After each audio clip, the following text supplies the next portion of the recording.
श्रीमद् भागवत गीता प्राचीनतम आध्यात्मिक ग्रंथ है। यह वो ग्रंथ है जिसके सर्वाधिक अनुवाद हुए हैं। सबसे ज़्यादा टीकाएँ श्रीमद् भागवत गीता पर ही प्रकाशित हुई हैं।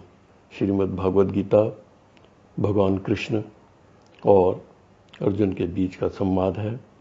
पांडव सेना और कौरव सेना दोनों युद्ध के लिए धर्मभूमि कुरुक्षेत्र भारत में इकट्ठी हुई थी। युद्ध शुरू होने से पहले जब अर्जुन ने देखा कि दोनों तरफ अपने सगे संबंधी, अपने मित्र, गुरुजन युद्ध के लिए तैयार खड़े हैं, वो मोह वशीभूत होकर भगवान कृष्ण से युद्ध करने के लिए मना कर दिया। भगवान कृष्ण उसको समझाते हैं, शरीर नश्वर है, आत्मा अविनाशी है। हमारे जीवन के समस्त पहलुओं पर भगवान कृष्ण ने अर्जुन को समझाया है और अंततः अर्जुन युद्ध के लिए खड़ा हो जाता है। मुझे लगता है भगवान कृष्ण की मुझ पर असीम कृपा रही है जो मैं श्रीमद् भागवत जी का अनुवाद सिंधी, हिंदी और अंग्रेज़ी में कर पाया और मेरी पुस्तकें प्रकाशित हुई हैं। मुझे लगता है कि श्रीमद् भागवत जी का ज्ञान हमें सही रास्ता दिखाता है, सुख, समृद्ध और आध्यात्मिक जीवन जीना सिखाता है बिना इस संसार को छोड़े हुए। आज जब हम मूल्यों को भूलकर शारीरिक सुख सुविधाओं के पीछे दौड़ रहे हैं और गलत रास्ते अपना रहे हैं, चरित्र हनन हो रहा है और हम यह भी देख रहे हैं कि संसार परमाणु युद्ध की ओर तेजी से बढ़ रहा है। ऐसे में मुझे लगता है श्रीमद् भागवत जी का ज्ञान समस्त प्राणियों को सही राह दिखाकर सुखी जीवन व्यतीत करना सिखा सकता है। मैं आप सबसे प्रार्थना करूंगा कि हम अपने चिर परिचित, अपने सगे संबंधी मित्रों को श्रीमद् भागवत जी का अध्ययन करने के लिए, ज्ञान ग्रहण करने के लिए प्रेरित करें ताकि वे भी अपना सुखी समृद्ध जीवन जी सकें। धन्यवाद। मैं आपके सामने श्रीमद् भागवत जी का एक एक अध्याय प्रस्तुत कर रहा हूँ। 12वां अध्याय भक्ति योग। अर्जुन ने पूछा, हे भगवान, आपकी बताई विधि अनुसार आपकी शरण हो जो आपको भजते हैं और आपके सगुण साकार रूप की निरंतर पूजा करते रहते हैं, या अन्य अविनाशी अदृश्य परमात्मा को श्रेष्ठ भाव से भजते हैं, दोनों योगियों में अधिक पूर्ण सिद्ध योगी कौन माना जाता है?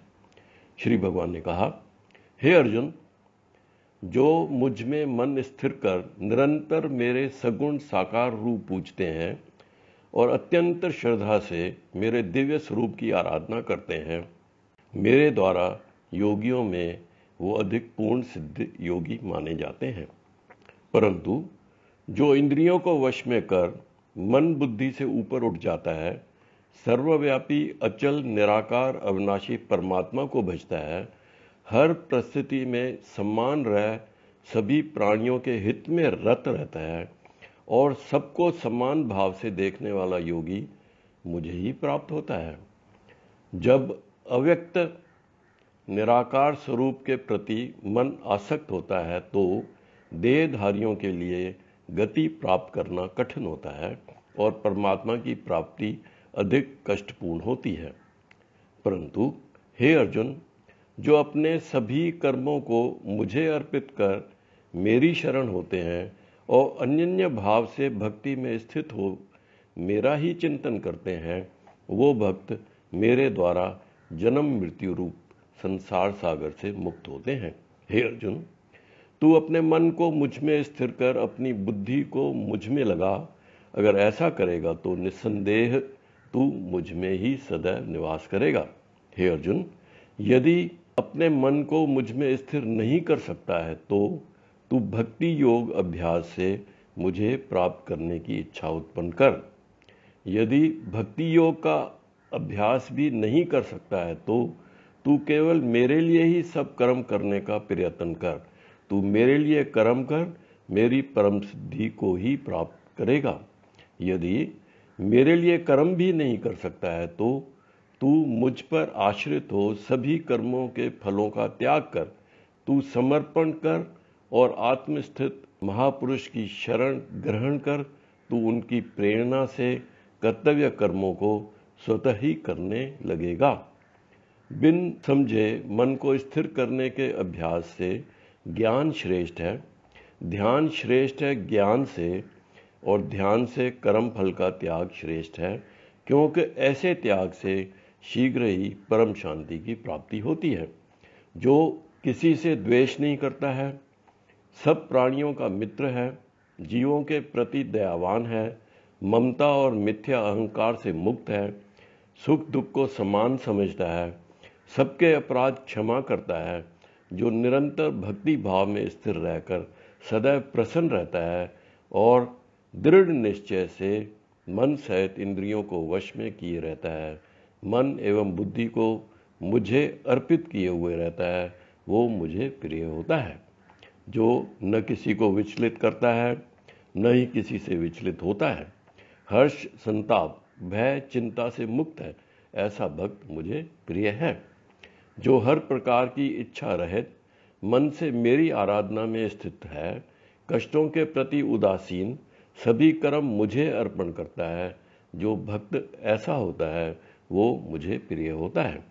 जो न हर्षित होता है, न शोक करता है, न पछताता है, न कामना करता है, जो शुभ और अशुभ सभी कर्म फलों को मुझे अर्पित करता है, ऐसे भक्ति में स्थित भक्त मुझे प्रिय होता है।